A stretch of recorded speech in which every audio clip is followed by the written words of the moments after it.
So this is going to be the last class of the whole course, as you know, and it is more on the research and development side now. Till now we have been reading about the basic concepts and how to, what is supercapacitor, how to assemble the devices, and what electrochemical measurements we need to do, how do we characterize our devices, right, and the circuit diagram, impedance spectroscopy. All those were like forming the foundation for doing supercapacitor or energy storage device research. Now I will introduce you to few of the examples from the recent research which is done in this field, and you will see that there is lot of aspects which are probably not dealt in so much of detail during the course, because syllabus being so huge. But you will see that these are more of the innovative techniques and methods which one adopts using the principles that we studied. Okay, so first again I will recall the Ragon plot which we discussed. Professor Fisher showed this several times, and you will see that here if you look at energy density and the power density, the batteries are merging with the supercapacitors. And this is another new field which is called as supercap batteries, where you have supercapacitors combined with the batteries itself. So the assembly of the device is almost like, for the supercapacitor, is almost like a battery, where you have asymmetric electrodes. By asymmetric I mean one cathode is another material and the anode is another material. Right? Usually like in electric double layer capacitor or any other capacitors, when we talk, usually both plates of the capacitor should be same. The capacitance at plate 1 should be equal to the plate 2. But here we are talking of capacitors which are asymmetric. Okay, the advantage of such capacitors is you can double the voltage window. If it is 1 volt for a symmetric device, using the same material, if you make it asymmetric, you can go over a wider window without changing the electrolyte. Okay, so these are some of the interesting aspects of these new emerging devices. So, and you can see like we are with the same supercapacitor, we can go higher in energy density by combining it or making it battery type, right? So there will be a situation where you will end up having high energy density as well as high power density. So you'll be able to store more charge and discharge it quickly like a supercapacitor. Am I clear? So how one design this kind of asymmetric devices?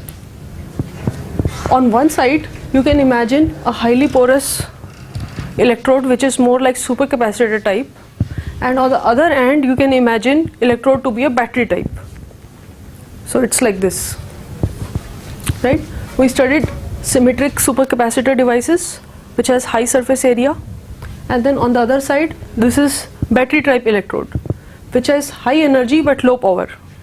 If we take one electrode from here and one electrode from there and combine them together, we'll end up with a asymmetric supercapacitor.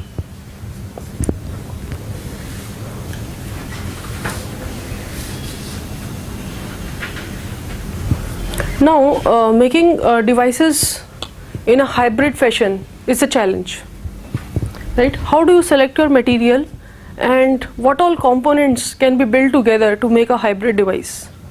So we have learned about different materials with different properties, right, which are used for batteries as well as supercapacitors. So one needs to devise a clever way of getting all the good materials together in a one common electrode. So that's where we end up with a hybrid electrode which can have more capacity, more energy storage, and as well as high energy density. And we have looked at the electrochemical characteristics.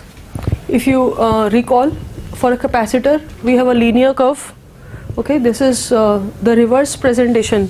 So on the Y scale we are looking at the voltage, and on this axis it's the charge. So usually for a capacitor it is linear, whereas for a battery it has a hump. So it is like usually longer, it takes more time for a battery to discharge, right? So it has a shape like this. Now when you make an asymmetric device, you will have combination of both.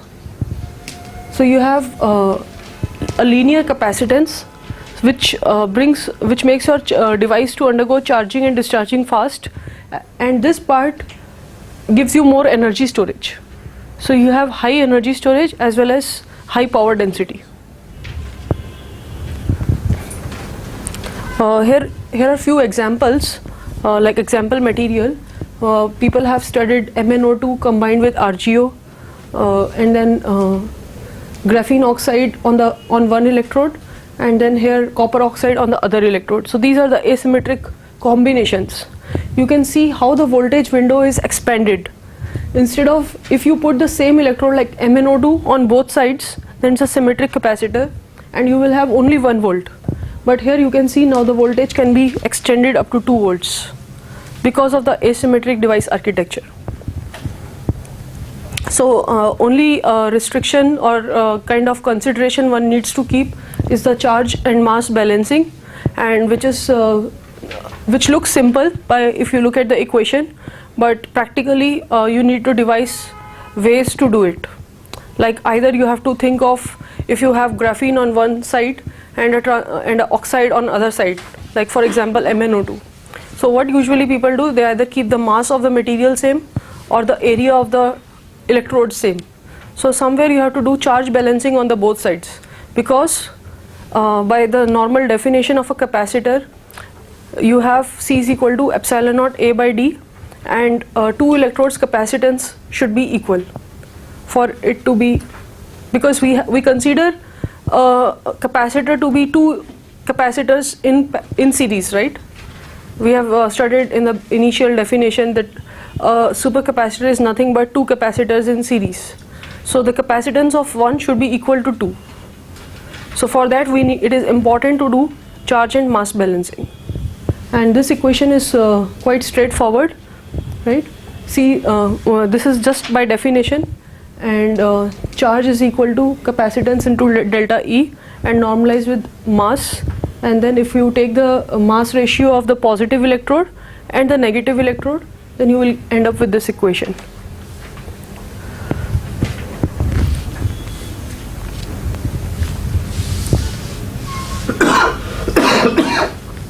So the device can be made extremely complex, or the material choice can be very complex depending on how do you choose your material. So you have one capacitor, a battery in combination, and then again another capacitor electrode. So how this is done, for example, I have graphene as one electrode, and on top of it I bring another material which is a pseudo capacitive material, for example MnO2. Okay, so what this system behaves like? Graphene behaves like an electric double layer capacitor, while MnO2 might behave like a battery electrode material. So you have battery plus capacitor component built in on the same electrode, and then on the other electrode you have only graphene, so that will behave like a normal capacitor. So that's how one can kind of make complex systems as well within the same geometry, within the same device. So now I will take different examples which are quite interesting, and these are probably more into research rather than being commercially or practically applicable. But these are quite fancy examples. One will come across in research papers. But it is interesting to see these kind of examples, because this give you a kind of idea where these kind of materials can be used and in what shape and size or architecture you can be using these devices. So there are few types of supercapacitor which I have come across. These are wearable supercapacitors based on fabrics, conducting fabrics, and then there are braided or cable type supercapacitor.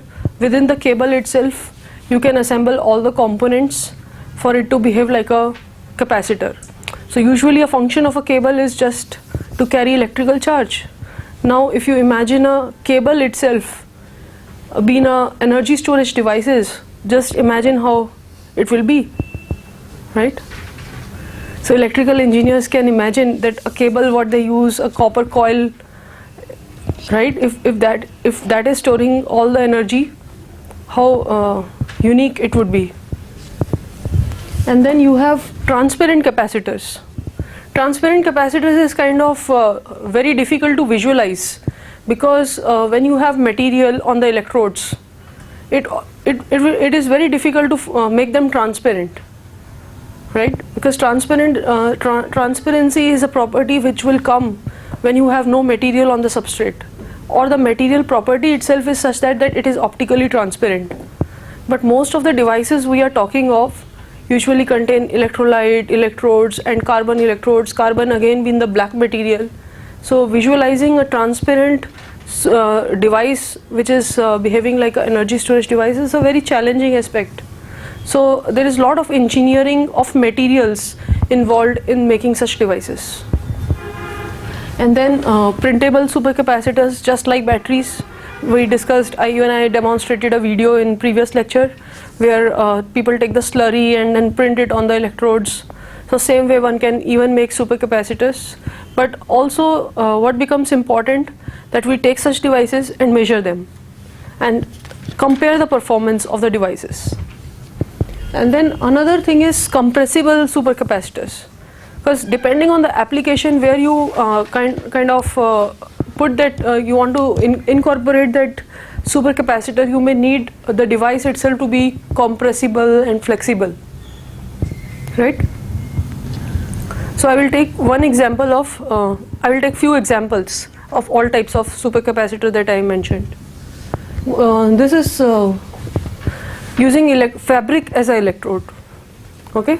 So here what people have done, they take a fabric material like cotton or cellulose based materials and then dip them in conducting ink like graphene or CNTs or anything.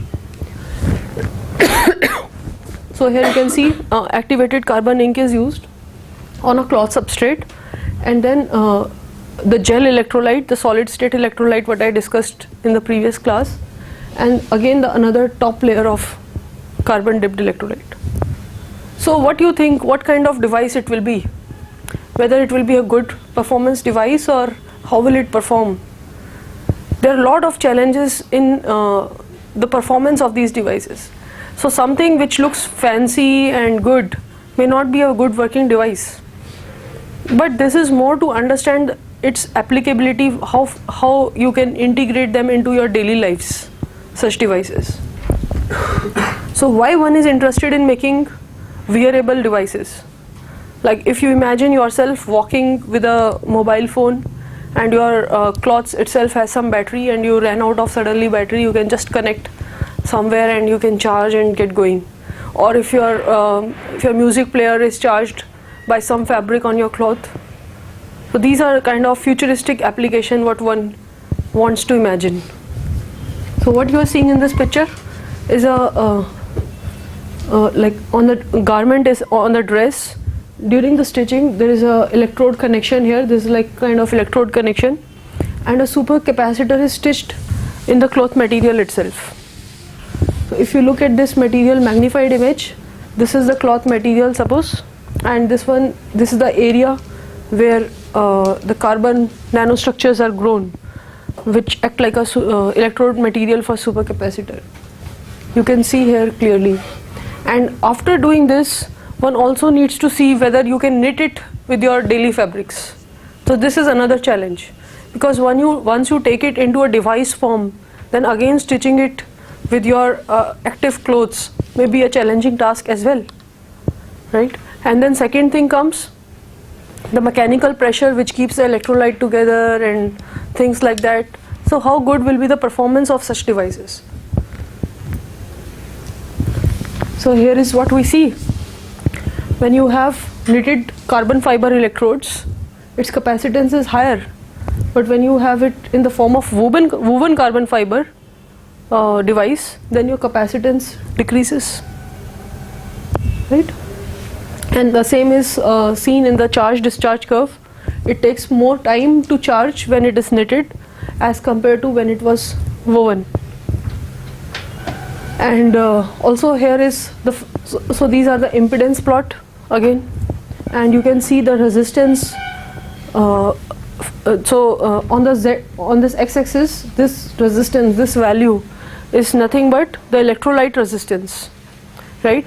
Now when you have it in the stitched form, the electrolyte resistance is increased when you are not having any mechanical pressure on the electrode.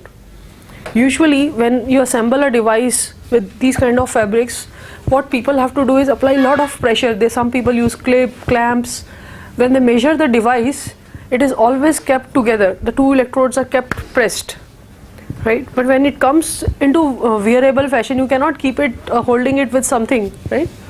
So in that, when it is in the practical use without any mechanical pressure, then its electrolyte resistance increases, and that's what you are seeing here happening, right here.